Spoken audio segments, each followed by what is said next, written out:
오늘 우리에게 주신 하나님 말씀은 에베소 3장 16절부터 19절까지 말씀입니다. 한 목소리로 봉독하겠습니다. 그의 영광의 풍성함을 따라 그의 성령으로 말미암아 너희 속사람을 능력으로 강건하게 하시오며 믿음으로 말미암아 그리스도께서 너희 마음에 계시게 하시옵고 너희가 사랑 가운데서 뿌리가 박히고 터가 굳어져서 능히 모든 성도와 함께 지식에 넘치는 그리스도의 사랑을 알고 그 너비와 길이와 높이와 깊이가 어떠함을 깨달아 하나님의 모든 충만하신 것으로 너희에게 충만하게 하시기를 구하노라. 아멘.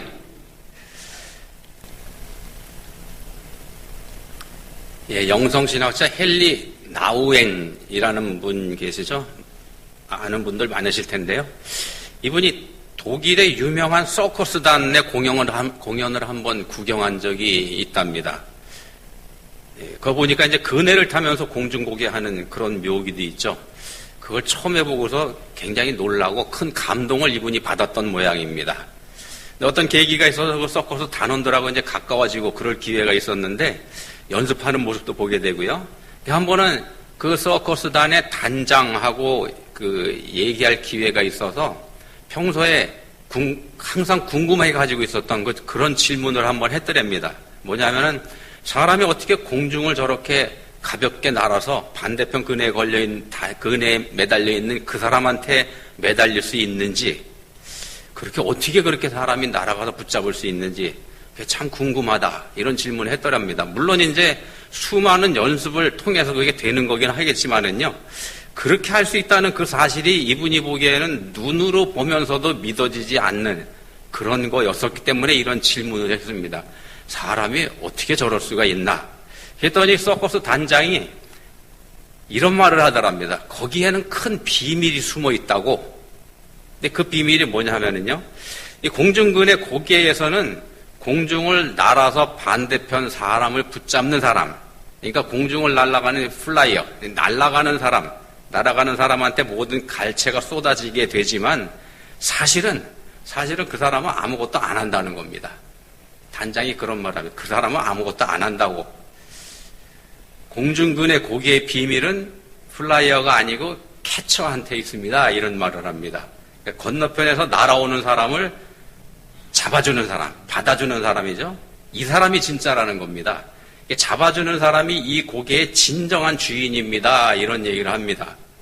날아가는 사람은 그냥 손을 펼쳐서 상대방이 자기를 잡아서 올려주기를 기다릴 뿐이지, 만약에 날아가는 사람 자신이 상대편을 잡으려고 했다가는 큰 사고가 난다는 겁니다. 날아가는 사람이 억지로 상대방의 손을 잡으려고 하다가는 둘 중에 한 사람의 손목이 부러지기 십상이라는 겁니다. 그러면서 서커스 단장이 이런 말로 한마디로 이렇게 정리를 합니다. 날아가는 사람은 그냥 손을 앞으로 뻗으면서 상대방이 자기를 잡아줄 것이라는 사실을 신뢰해야 됩니다. 상대방을 믿어야 되는 겁니다. 이게 그 공중근의 고개의 비밀이라는 겁니다. 또 다른 얘기입니다. 지금으로부터 한 30여 년쯤 전에 미국의 전자제품 매장인 베스트바이, 여기를 삼성의 이건희 회장이 방문했던 적이 있습니다. 방문하고서 큰 충격을 받았다, 이렇게 알려져 있죠. 삼성이 수출한 가전제품들의 판매 실태를 직접 현장에서 확인하기 위해서 방문했었던 건데요. 당시 세계 최고로 인정받고 있는 미국 제품들, 그리고 일본의 소니, 파나소닉, 도시바, 이런 제품들은 매장의 중앙에 가장 좋은 자리에 진열이 되고 있는 반면에 삼성에서 수출한 제품들은 한쪽 구석에서 먼지만 쌓여가고 있더라는 것, 그걸 이분이 직접 보게 됩니다. 충격을 받았죠. 그래서 충격을 받은 이건희 회장이 이런 유명한 말을 하지 않습니까? 마누라하고 자식 빼고는 다 바꿔라. 이 한마디 말이 오늘의 삼성이 있게 한 동력이 됐다는 거 많은 사람들이 인정을 합니다. 그리고 또 모토로라가 국내 시장을 장악하고 있던 때에 애니콜이라고 하는 상품명으로 삼성에서 휴대전화를 만들어 팔게 됩니다. 근데 이 애니콜이라는 이 휴대전화의 불량률이 거의 12% 가까이 나오는 그건 저급 제품이었던 상황이 그랬더랬습니다. 삼성 대리점 사장이 손님한테 너 왜 불량품을 파냐고 이렇게 뺨따구로 얻어먹는 그런 사태까지 벌어지게 됩니다. 자, 이 보고를 받은 이건희 회장이 특단의 조치를 취하게 되죠. 어떻게 하는가? 시중에 나와 있는 휴대전화를 전부 다 회수합니다. 회수해서 그 휴대전화를 받는 삼성전자 구미공장 마당에다 산더미처럼 쌓아놓죠. 직원들을 불러냅니다. 불러내서 쌓아놓은 전화기에다가 불을 질러버립니다. 소위 애니콜 화형식을 거행한 겁니다. 자그마치 500억 원어치, 50 밀리언 달러 다 태워버립니다. 자, 그 사건이 오늘의 삼성 갤럭시 폰이 있게 한 중요한 계기가 되었다는 것, 이것도 많은 사람들이 인정하는 그 유명한 얘기죠. 자, 공중근의 묘기하고요, 삼성의 휴대폰 이야기, 이 두 가지 이야기의 공통점으로 말씀드리는 게 뭐냐면 자기 비움입니다. 자기 비움. 자기 자신의 안전에 집착하게 되면은 오히려 안전하지 않게 된다는 사실. 그리고 당장의 작은 이익에 집착하다 보면 더 큰 이익과 멀어지게 된다는 사실. 둘 다 공통점이 자기 비움입니다. 일종의 역설인데 이 역설이 다분히 기독교적이기 때문에 소개를 해드렸습니다. 우리 기독교에서 누누이 강조하고 있는 말, 자기 비움이지 않습니까? 예수님도 이런 말씀을 하셨죠. 자기의 생명을 사랑하는 자는 잃어버릴 것이요, 이 세상에서 자기의 생명을 미워하는 자는 영생하도록 보존하리라. 역설입니다. 그래서 기독교를 역설의 종교 이렇게 말하기도 합니다. 영원한 천국에서 영원한 생명을 누리며 영원히 사는 방법, 그게 뭐냐 하면 자기를 버리는 겁니다. 자기를 버리는 거. 이게 우리가 하는 말로 전적으로 예수님께 의지하는 거. 전적으로 의지하면 하려면 자기를 버려야죠. 자, 예수님께서 나의 죄 때문에, 그러니까 예수님께서 내 죄 때문에 나를 대신해서 죽으셨고, 그리고 죽음을 이기고 부활 승천하셨다는 사실을 믿는 믿음뿐, 그거라는 겁니다. 다른 길은 없고, 그게 영생을 누리는 유일한 길입니다. 근데 이게 말은 간단하지만, 그것도 쉬운 말이긴 하지만, 쉬운 말이 또 아니죠. 인생들의 능력으로는 절대로 스스로 구원을 받을 수 없다. 자기 자신의 구원을요. 이 말, 그리고 이게 우리가 이해하지가 않습니다. 우리가 이해하지 못하는 분이 바로 그거죠. 내 구원인데 내가 못한다. 그리고 또 그 내 구원인데 내가 할 게 없다. 여기에 우리가 의문이 생기고 이해가 가지 않죠. 그렇지만 바로 거기에 우리를 구원하시는 하나님의 사랑의 비밀이 숨어 있는 겁니다. 그 안에 하나님의 사랑이 들어 있습니다. 본문 18절, 18절 하반절부터 보면은요, 이런 말씀을 합니다. 그리스도의 사랑을 알고 그 너비와 길이와 높이와 깊이가 어떠함을 깨달아. 에베소 교회 교인들이 그리스도의 사랑, 그 사랑의 너비, 그 사랑의 길이, 또 그리스도의 그 사랑의 높이, 깊이, 이걸 깨달아 알길 원한다. 바울 사도가 이런 말을 지금 하고 있죠. 우리의 하나님 이해, 우리가 하나님 이해하는 거, 그러니까 하나님께서 우리를 구원하시는 그 놀라운 구원의 심오함, 이걸 이해하는 거는요, 곧 하나님의 사랑을 이해하는 거이기도 합니다. 하나님의 구원을 이해한다는 건 하나님의 사랑을 이해하는 거이기도 한 겁니다. 하나님의 사랑에 눈을 뜨지 못하는 한 우리의 구원이 전적으로 하나님의 은혜라는 것, 이걸 이해하는 게 불가능하기 때문에 그렇습니다. 하나님의 사랑을 우리가 이해할 때 우리의 구원이 전적으로 하나님의 은혜라는 걸 우리가 비로소 이해하게 된다는 말씀입니다. 에베소 교회에 편지를 써서 보내고 있는 바울 사도, 지금 감옥에 갇혀 있는 상태입니다. 그래서 이 에베소서를 가리켜서 옥중서신 이렇게 부르기도 하죠. 갇혀있는 바울이 갇혀있지 않은 교인들, 그러니까 자유로운 사람들에게 편지하는 겁니다. 이 사람들한테 뭘 부탁할까요? 바울이, 갇혀있는 바울이 갇혀있지 않은 자유로운 사람들한테. 우리가 상식적으로 보면은 자기 자신이 빨리 이 감옥에서 풀려날 수 있게 기도해달라 이렇게 부탁할 것 같은데, 갇혀있는 자신을 위해서 기도해달라고 말입니다. 근데 바울 사도는 그렇게 안 합니다. 오히려 갇혀있는 바울이 갇혀있지 않은 자유로운 상태에 있는 사람들을 위해서 지금 기도합니다. 바깥에 있는 교인들을 위해서. 본문은 바울 사도의 그 기도 중에 일부입니다. 에베소 교인들이 그리스도의 사랑을 알게 해달라.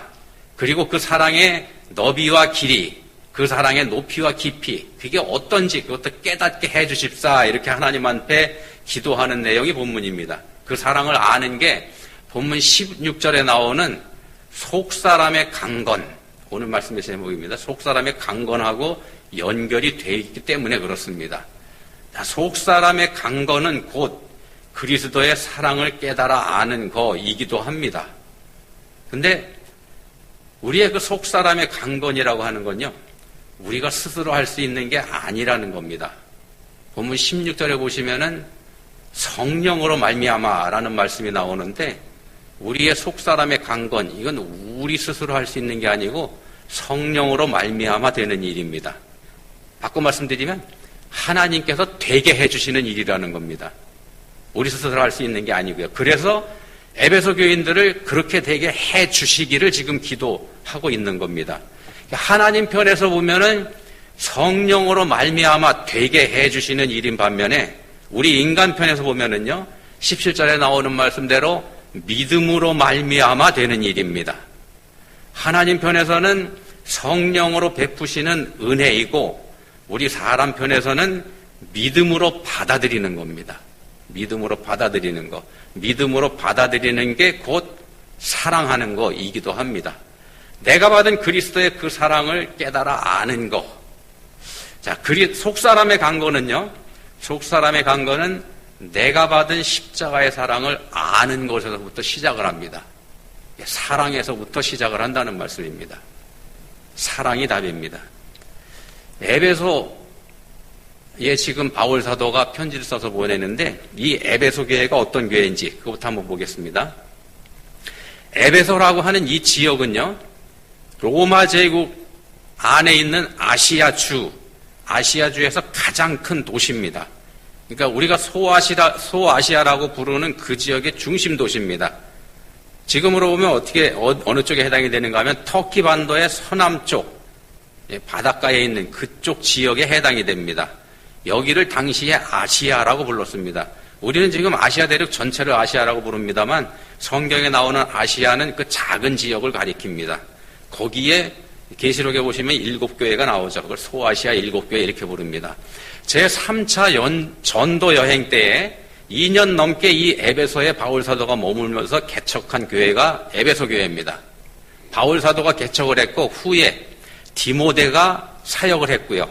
그리고 성경에 나오는 유명한 인물 아볼로, 브리스길라, 아글라, 이런 사람들이 섬겼던 교회이기도 합니다. 그리고 나중에는 예수님의 12사도 중에 한 사람인 요한사도가 말년에 예수님의 어머니 마리아를 모시고 섬겼던 교회이기도 합니다. 대충 들어보셔도 쟁쟁하죠? 바울사도의 디모데의 요한사도, 예수님의 어머니, 아볼로, 브리스길라, 아굴라. 자, 이런 배경에서 우리가 짐작해 볼 수 있는, 쉽게 짐작할 수 있는 게 뭐냐 하면은, 이 교회는 말씀 위에 견고히 섰던 교회라는 겁니다. 예수님의 직계제자, 12제자 중에 하나인 요한, 그리고 정통복음을 제대로 계승한 제대로 된 제자들, 이런 사람들로부터 정통복음을 제대로 배운 교회가 에베소 교회라는 겁니다. 그렇게 되니까 이 에베소 교회의 교인들의 성경 실력이 탁월했습니다. 어떤 교회보다도 뛰어났죠. 실제로 요한계시록 2장에 보시면 예수님이 이 에베소 교회를 이렇게 칭찬을 합니다. 내가 내 행위와 수고와 내 인내를 알고 또 악한 자들을 용납하지 아니한 것과 자칭 사도라 하되 아닌 자들을 시험하여 그의 거짓된 것을 네가 드러낸 것과 또 내가 참고 내 이름을 위하여 견디고 게으르지 아니한 것을 아노라. 예수님께서 칭찬하신 내용 한번 보십시오. 악한 자들을 용납하지 않은 것, 그리고 자칭 사도라 하되 아닌 자들을 시험하여 그의 거짓된 것을 드러낸 것. 자기가 사도없네 하고 이렇게 왔는데 가만히 보니까 아니라는 겁니다. 그걸 들통냈다는 겁니다. 이 교회 교인들이.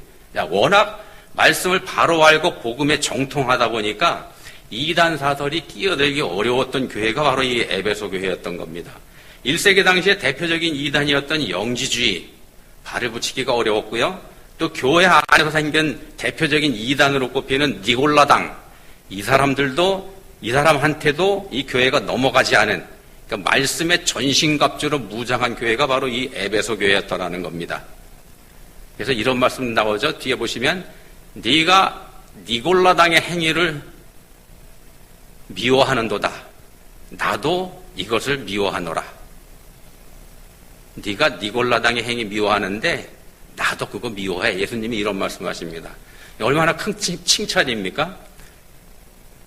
조금 이상하면은 조금 이상한 말 하는 거 그것까지 다 집어낼 수 있는 실력이 있었던 교회가 바로 이 에베소 교회였던 겁니다. 말씀에 바로 섰기 때문에 그러죠.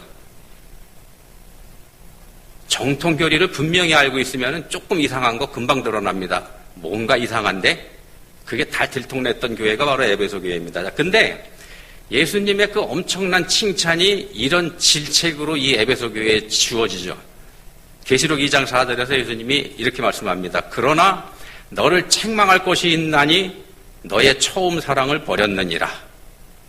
자, 말씀에만 집중하다 보니까 이 사람들이 잃어버린 게 있었습니다.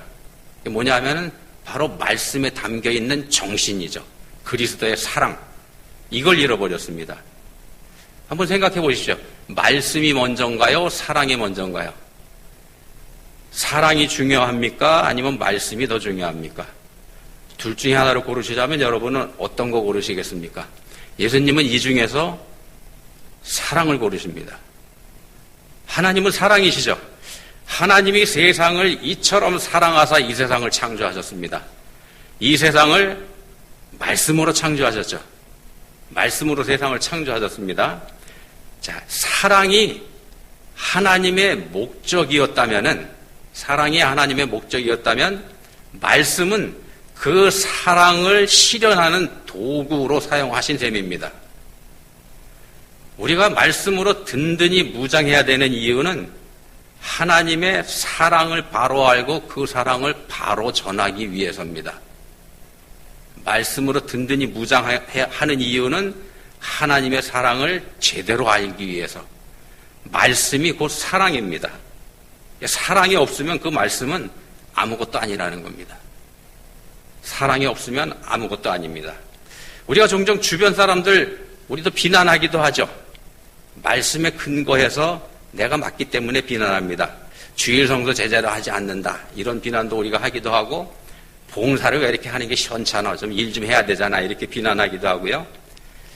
신앙생활 좀 똑바로 좀 해야지. 그게 뭐야. 이렇게 비난하기도 합니다. 성경에서 분명히 이렇게 말씀하고 있잖아. 그러니까 이번 일은 이렇게 해야 되는 거야. 우리가 이렇게 또 비난하기도 하고, 때로는 권고하기도 합니다. 분명한 말씀의 근거를 가지고 우리가 목소리를 높이기도 하는데, 성경을 근거해서요. 근데 예수님은 그런 지적 속에 사랑이 있는지 그걸 보시는 겁니다. 다 맞죠. 말씀에 근거해서 하는 말이니까. 틀린 말 아닙니다만 그 안에 사랑이 있는지 없는지. 사랑이 없으면 아무것도 아닙니다. 자, 말씀을 붙잡고 진리만을 추구하다 보니까 사랑을 잃어버린 곳이 바로 에베소 교회였더랬습니다. 요한계시록이 쓰이기 몇십 년 전에 쓰인 게 본문, 우리가 살펴보는 에베소서인데, 이 본문의 바울 사도가 이미 수십 년 전에 에베소 교회를 향해서 그리스도의 사랑을 알기 원한다. 이렇게 본문에서 기도하고 있습니다. 이게 예사롭지 않지 않습니까? 계시록 말씀하고 비춰보면은. 자, 에베소 교회가 오랜 시간에 걸쳐서 치우쳐갔다. 우리가 이렇게 해석을 해볼 수 있습니다. 오랜 시간 동안 한쪽으로 치우쳐갔다. 그 오랜 기간이 말씀으로 이 교회가 더욱더 단단해져가는 그런 기간이었다는 거, 우리가 그걸 주목해야 됩니다. 말씀으로 점점 더 단단해져가고 견고히 서간 거, 그건 좋은데 에베소 교회가 나름대로는 열심을 내고 있었지만 온전하지 못했다는 겁니다. 온전할 수 없었다는 거죠. 이게 우리 인생들의 실상이라는 겁니다. 우리 나름대로는 열심히 바르게 온전히 돼간다고 생각합니다만 그러고 있는 동에 한쪽에서는 구멍이 생기고 있는 거죠. 이게 우리 인생들의 실상입니다. 우리가 그렇게 부족합니다. 자, 요한계시록에서 지적하신 에베소 교회의 이 실패, 그러니까 처음 사랑을 잃어버린 그 실패가 어디에서 비롯된 걸까? 앞에서 말씀드렸죠? 하나님 편에서는 성령으로 말미암아, 본문 16절에 나오는요, 성령으로 말미암아 은혜를 베푸시는 거고, 우리 편에서는 17절에 있는 믿음으로 말미암아 그 성령의 역사를 받아들인다. 하나님은 성령으로 말미암아 은혜를 베푸시고 우리는 믿음으로 말미암아 그 성령의 역사를 받아들인다. 성령의 역사가 먼저라는 말씀을 드리는 겁니다. 성령께서 역사하실 때 우리의 역할은 그 성령의 역사를 믿음으로 받아들이는 겁니다. 이걸 바꿔서 표현하면 나를 버리는 겁니다. 나를 버리는 것. 내가 살아있을 때 내게 손을 내미시는 성령을 방해하기 때문에 그렇습니다. 하나님은 우리 인간을 창조하실 때 두 단계로 우리를 창조하셨죠. 창세기 2장 7절에서 이렇게 말씀합니다. 여호와 하나님이 땅의 흙으로 사람을 지으시고 생기를 그 코에 불어넣으시니 사람이 생명이 되니라. 먼저 땅의 흙으로 사람을 만드시죠. 그리고 그 흙덩어리에 생기를 불어넣어서 생명이 되게, 살아있는 영이 되게 그렇게 하십니다. 그걸 성경은 하나님이 자기 형상, 곧 하나님의 형상대로 사람을 창조하셨다 이렇게 풉니다. 흙으로만 만들어진 인간은 아직 하나님의 형상이 아닙니다. 하나님은 영이시죠. 영이시기 때문에 육신을 갖고 계신 분이 아닙니다. 그래서 흙으로 만든 육신이 하나님의 형상일 수는 없기 때문에 이런 말씀드립니다. 자, 그 흙덩어리에 생기를 불어넣었을 때 인간은 비로소 하나님의 형상을 가진 존재가 되는 겁니다. 흙으로 빚은 게 겉사람이라고 한다면 생기를 품은 게 본문에서 말씀하는 속사람입니다. 그저 육신만 가진 존재라면 짐승과 다를 게 없습니다. 다른 동물하고. 속사람이 없으면 다른 짐승하고 다를 게 없습니다. 하나님의 형상대로 지은 게 아니죠. 하나님의 형상이 없어져 버린 겁니다. 노아 시대의 성경이 놀라운 말씀 하지 않습니까? 창세기 6장 3절에서 여호와께서 이르시되 나의 영이 영원히 사람과 함께 하지 아니하리니 이는 그들이 육신이 됨이라. 우리의 죄는요, 우리 인간들을 영적인 존재에서 육적인 존재로 바꿔버렸습니다. 죄가 그렇게 바꿔버렸습니다. 인간이 하나님의 형상을 잃어버리게 한 거죠. 인간에게서 하나님의 형상을 뺏어간 겁니다. 그래서 말씀합니다. 그들이 육신이 됨이라. 바꿔 말씀드리면은요, 고깃덩어리가 됐다 그런 얘기입니다. 고깃덩어리가 됐다. 영이 죽었으니까, 영이 없어져 버렸으니까 영이 없는 짐승들하고 다를 게 없다. 어떻게 됩니까? 하나님께서 영이 없는 고깃덩어리에 불과한 이 인간들을 청소해 버리시지 않습니까? 그게 바로 노아의 홍수 심판입니다. 홍수 심판은 인간을 심판하신 게 아닙니다. 고깃덩어리를 그냥 치워버리신 거죠. 그게 노아의 홍수 심판입니다. 하나님은 사랑이십니다. 근데 사랑이라고 하는 거는요, 혼자 살 수 있는 게 아니지 않습니까? 사랑은 혼자도 못합니다. 사랑이신 하나님은 삼위로 계시죠. 삼위로 계시면서 서로 나누시는 게 사랑인데 그 사랑을 함께 경험할 대상으로 우리 인간을 지으신 겁니다. 하나님의 사랑을 함께 경험할 대상으로. 따라서 사랑이 없는 인간은 고깃덩어리에 불과합니다. 에베소 교회에 선언하신 처음 사랑을 버렸느니라는 예수님의 말씀이 그래서 어마어마하게 무서운 말씀이 됩니다. 우리가 진리를 추구한다면서 말씀만 붙잡을 때 빠지게 되는 무서운 함정이 바로 이런 겁니다. 말씀이 무엇보다도 중요합니다만 치우칠 때 함정에 빠지게 된다는 말씀을 드리는 겁니다. 말씀으로 위장된 자기 주장이라는 함정에 빠지게 되는 겁니다. 말씀으로 위장된 자기 주장의 함정에 빠지게 됩니다. 예수님 때 바리새인들이 바로 그런 함정에 빠진 사람들이었더랬습니다. 예수님께서 그 사람들을 향해서 뭐라고 하셨습니까? 독사의 자식들아. 자, 앞에서 공중근의 서커스 얘기하고 삼성 휴대폰 얘기를 들어서 자기 비움 말씀드렸죠. 자기 비움이라고 하는 건 자기 주장을 버리는 거지 않습니까? 자기에 집착하지 않는 거, 그게 자기 주장입니다. 그리고 자기한테 집착하지 않는다는 얘기는 상대에게 맞춰준다 이런 말이 되죠. 우리의 상대 누굽니까? 하나님이십니다. 우리가 맞춰드릴 상대 하나님이시죠. 그리고 그 하나님께서 사랑하시는 내 옆에 있는 사람, 우리 이웃입니다. 하나님은 전능하신 분이죠.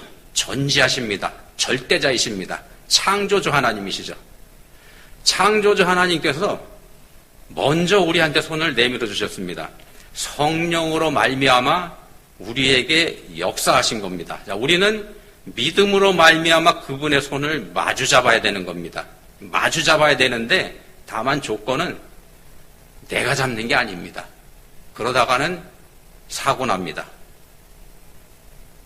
그냥 내밀면 되는 겁니다. 내가 잡는 게 아니고 내밀면 되는 겁니다. 바꿔 말씀드리면 맡겨드리면 되는 겁니다. 그러면 하나님께서 나를 잡아주시는 겁니다. 나를 안전하게 해주십니다. 그게 바로 강건입니다. 속사람의 강건. 우리의 속사람의 강건은 전적으로 하나님께 맡겨드릴 때 그때 저절로 되는 겁니다. 전적으로 맡겨드릴 때 하나님이 전적으로 책임져 주시기 때문에 그렇습니다. 어떤 하나님이십니까? 전능하신 하나님, 전지하신 하나님, 절대자 창조주 하나님, 그 하나님이십니다. 내가 하면 완전하지 못합니다. 하나님이 하실 때 완전합니다. 온전히 맡겨드리면 하나님의 은혜로 우리가 완전해질 수 있습니다. 믿고 맡겨드려 보시기 바랍니다. 기도하시겠습니다. 하나님 아버지 감사합니다. 감옥에 갇힌 바울사도가 밖에서 자유를 누리는 성도들을 위해서 기도하는 거 저희가 봅니다. 속사람이 강건한 사람의 모습이 이런 거라는 거 저희가 짐작해 볼 수 있습니다. 저희가 또한 그러한 사람들이 되기를 원합니다. 저희 자신을 전적으로 하나님께 맡겨드리는 그런 속사람이 강건한 사람 될 수 있기를 원합니다. 그리하여서 우리 주님이 그러셨던 것처럼 모두를 사랑하는 저희 모두가 될 수 있게 해주시기 원합니다. 예수님 이름으로 기도합니다. 아멘.